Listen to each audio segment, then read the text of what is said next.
Eat more to lose weight. Clinical nutritionist Courtney Little explains how as she talks about the three main barriers that people face when they're trying to drop some weight. And think twice before you reach for those common over-the-counter painkillers. They could be deadly, warns the FDA. I'm Bob Garvin. Welcome to Body Talk, episode 106. If you have any questions or comments about this podcast, send an email to lifestarmedia@gmail.com or visit us on Facebook at Body Talk Bob Garvin.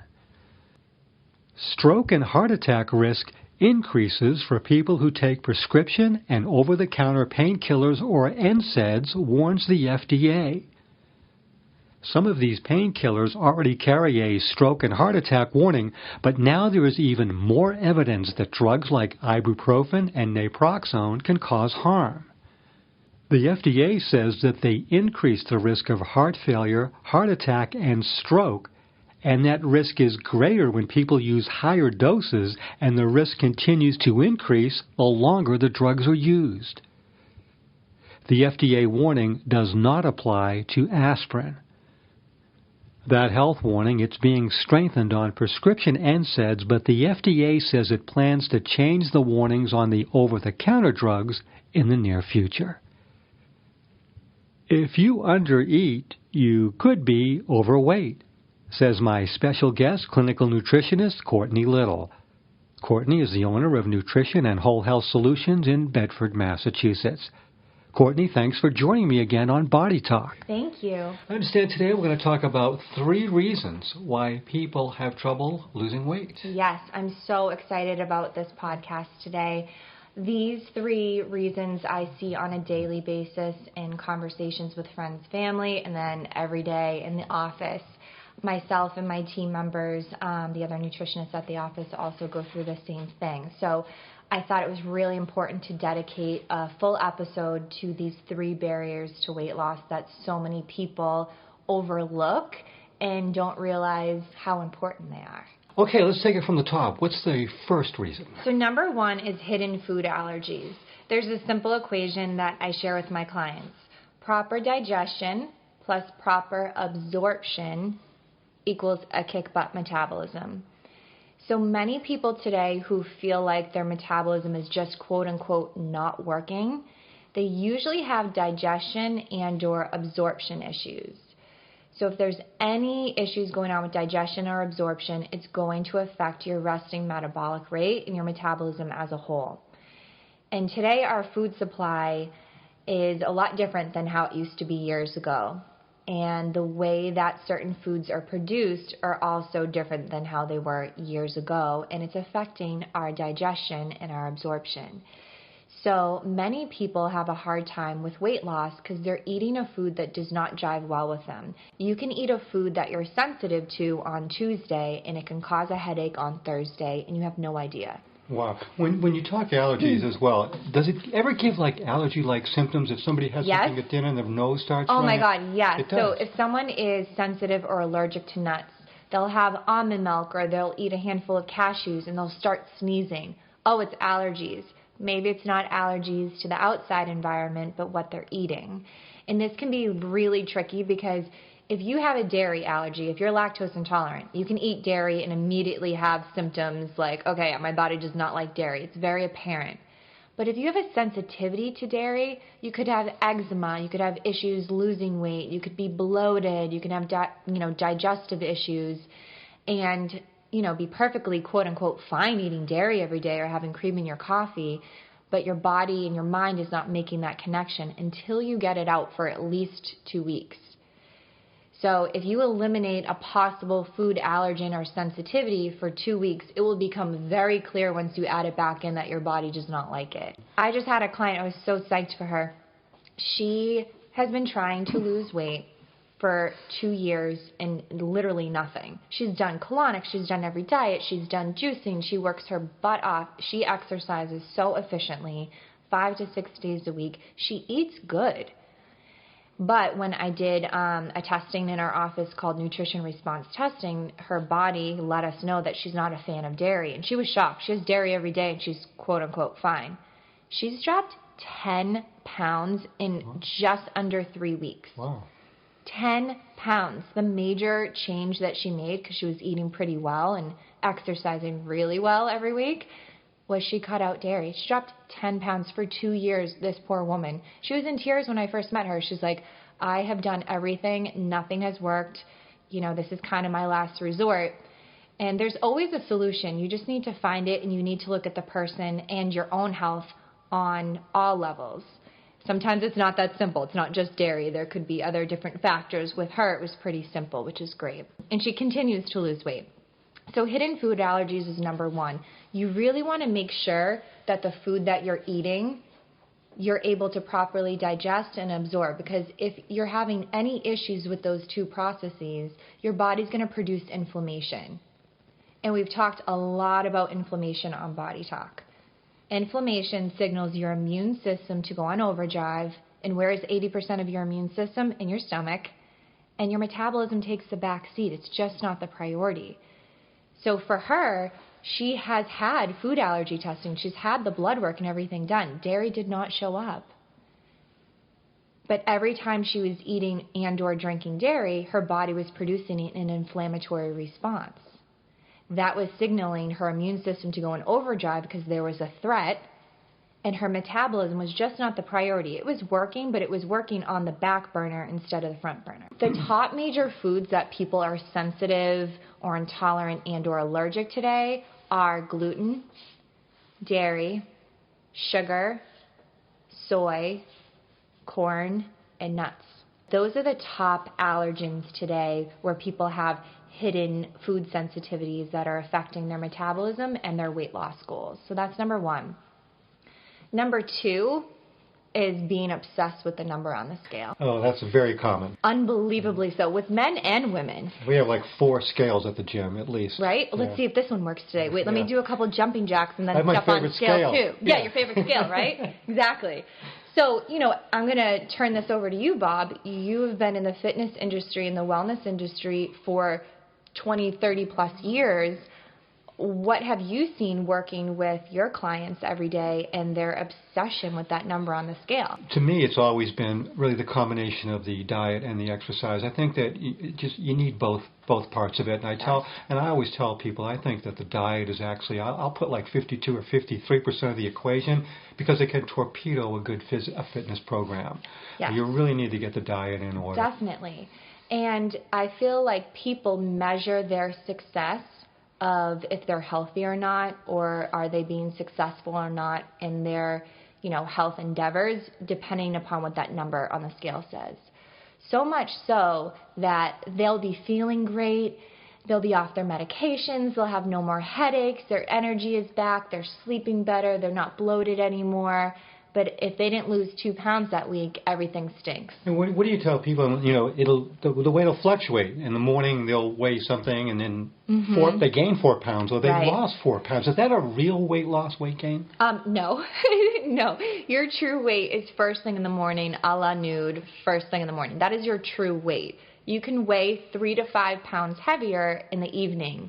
So just avoid weighing yourself at night. Your true weight is first thing in the morning. And I always tell people, too, grab a 10-pound scale, a 10-pound weight or a 20-pound weight, put it on your scale at home, and make sure it actually says 10 to 20 pounds so you know if you're off a few pounds either way, or if you need to get new batteries or a brand new scale. So in terms of our health and having this obsession with the scale be a huge weight loss barrier, what we focus on, we attract. So if we focus on, always being late, you're always going to be late. If you're focusing on, I can never lose weight, it's so hard to lose weight, nothing ever works for me, you will attract that more into your life. This sounds so simple and so la-di-da. It is so dead on. The moment you let it go, it all comes together. So if you continue to eat well, exercise efficiently, practice stress management techniques, relaxation, proper rest, and let go of that number on the scale. Maybe take a vacation from weighing yourself and feel how freeing that is for 3 to 4 weeks. Or if you're weighing yourself twice a day or once a day, maybe try to do it every 2 to 3 days, I guarantee you're going to be a lot happier. You're going to feel lighter, and pretty soon you will be lighter. Because all of those negative emotions that you have and all that stress around what the number on the scale says will weigh on you energetically. You just need to continue to focus on doing the right things for your body, eating well, proper rest, relaxation, and letting it go and letting it all fall into place. Also measure your inches and your body fat percentage, because when you're eating really well and exercising efficiently, I mean, you gain awesome muscle, and it sounds cliche, but you know it's true. Muscle does weigh more than fat. Right. You have to take your measurements. I had a woman, she came to see me. This woman had migraines up the wazoo, like some of the worst migraines I've ever heard of. She was on Imitrex and Topamax. She had IBS. She had all these health issues, and they're all better now, by the way. She's good, right? She wanted to lose 20 pounds, but she's only lost about 12, and she's so angry. But I said, did you count up the amount of inches? She's lost over 11 inches off her whole entire body. And when she heard the inches and the body fat percentage that she lost, she's kind of like, ah. So you can't just measure the number on the scale. You have to take your actual measurements, hip, bust, weights, thighs, arms, and your body fat percentage. Because when you heal your metabolism the right way, you're going to keep your muscle. You're not going to be losing lean body mass tissue and water from dieting. You're going to keep the muscle, but you're going to shrink the fat. And that creates a really nice, body shape.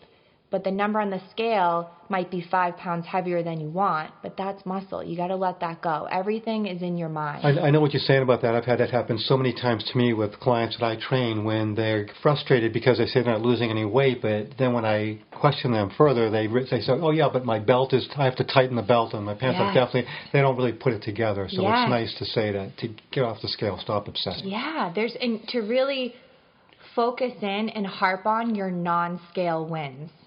When you focus on your non-scale wins, I have more energy, my clothes feel better, I'm sleeping better, I have less cravings, I don't really have any headaches anymore. Are you kidding me? That's priceless.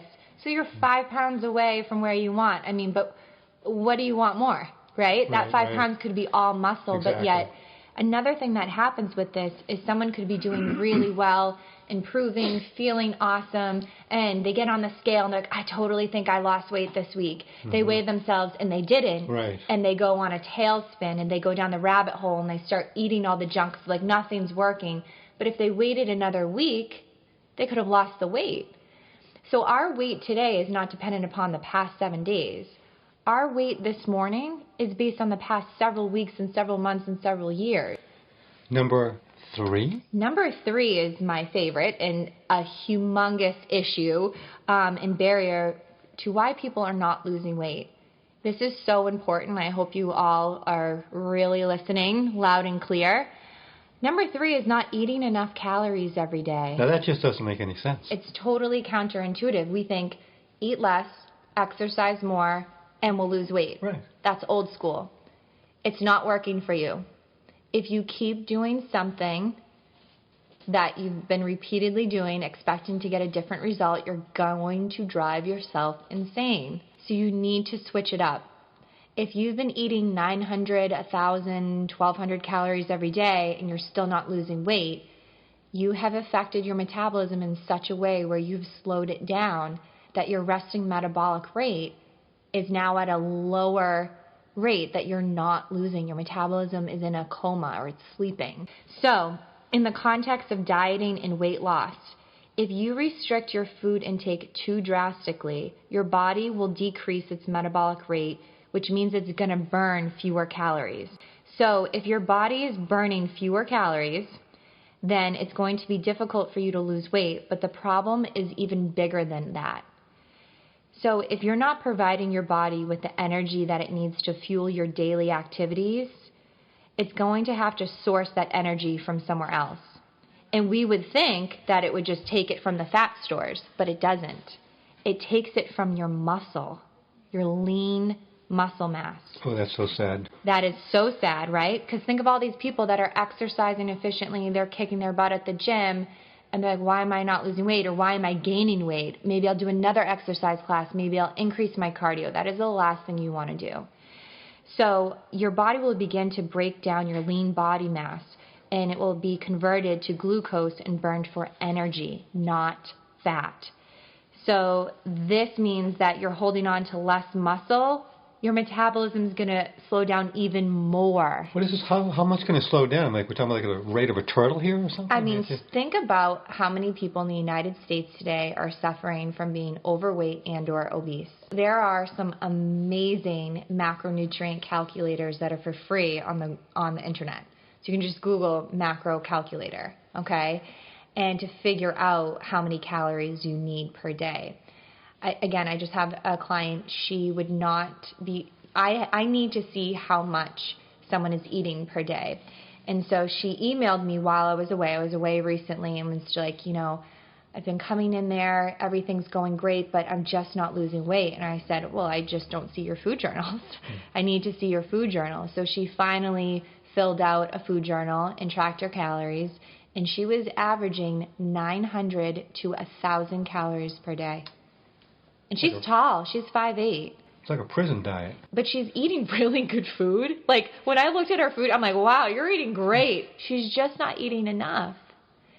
And so she started to eat more, and she's already starting to feel better, and she's already lost a pound or two. You have to make sure that you're eating enough calories to turn on your metabolism each day. And there's a lot of fear around that. So if you're averaging 1,200 calories a day, but you know your body needs 1,500 or 1,600, especially the days you exercise, just start at 1,350. Slowly each week go up like 100 or 200 calories very slowly, and go at a slow pace and get your body used to that so it's not such a drastic change. Another thing that happens too is when you're not eating enough, you're going to end up binging later on foods that aren't so healthy, because there's only so much willpower you can have. Your hormones kick in, your body's hungry, you're having a weak moment, you're stressed out, and then you don't want to overeat all your calories later in the day either. Yeah, typically that seems to happen at night. Yes, right. Yeah, you're so busy during the day, you're distracted, and then in the evening is when all those calories kick in. I have a lot of people that do that, and they still don't eat enough. Yeah, and I think people are just not going to believe this. I mean, it just flies in the face of everything that they've been taught. And I always tell my clients that are going through this same issue, when, they improve the quality of their food, they're doing great. And then the last component is I actually like to avoid talking calories unless I have a client that's not getting to where they want to be. So we educate people on what they need to be eating for their body, how to be eating, the combinations, and if all goes well, all goes well. If I have someone that's doing that and things are getting better, but they're just not losing weight fast enough, 9 out of 10 times when we actually count up their calories on average what they're eating per day, they're not eating too much, they're not eating enough. Because when you eat really well and you're eating high quality food and nutrient dense food, your body's satisfied. So you get full. A lot of people are like, I'm so full, I can't believe I need to eat more. And I look at them, I go, you have a great problem when your nutritionist is telling you you need to eat more to lose weight. So please try to work on not being so fearful around increasing your calories, but it needs to be the right calories. So if you're listening to this, you're like, oh my God, I think that might be me. If you see that you're averaging 1,000 calories per day and your body needs, let's say, 1,400, if you have a third of an avocado, you're there. If you have a couple more tablespoons of olive oil when you're making your meal, you're there. It's really not that hard, and you don't need to stuff your face. An extra handful of nuts per day, boom, you're there. So it's not that difficult. You're not going to be stuffing yourself. You just need to kind of sneak it in so it doesn't feel like, oh my God, I'm eating another meal, but yet you're still hitting your minimum requirements. And the days you exercise, you need more. And when you talk about losing weight and all this, I mean, how do people know when they're at a healthier weight? Is it this misconceived image of what they were like when they were in high school or college, or is it a real number or real chart or something we need to be looking at? So I don't really go by the charts. I don't believe in them because they don't take into account muscle mass and bone density. And each person knows their own body set point. We know what range we feel comfortable at. We know our body. We've been living in our body for a long period of time. And most people that I talk to do not have an unrealistic viewpoint of where their weight should be. Many times they'll tell me, I know it should be lower, the chart says lower, but I know I feel comfortable here. So I always try to honor what someone says. They know their body more than I do, but I do not go by the charts. I don't feel like they're very realistic. It's all about bio-individuality, right? We are all unique. We all need different things at different times in our life, but really looking at your health as a whole. And if you have some deeper fears around gaining more weight or adding in more calories, if there's any strong fears, where does that come from? Because even though you know you need to do it, if there's deeper fears around that, that needs to be handled so you could successfully get what you need each day and get the minimum requirements. Fantastic information, Courtney. Thank you so much. Thank you so much, Bob. Thank you, listeners. Well, that's it for this edition of Body Talk. My producer is Katie Stell. The Body Talk theme song was composed by Rob Carlson and sung by Vicky Vox. If you'd like to stay up with medical studies on a daily basis, follow me on Twitter at BGPVideo. And if you have any questions or comments about this program, feel free to send me an email at lifestarmedia@gmail.com. Body Talk is a production of Lifestar Media.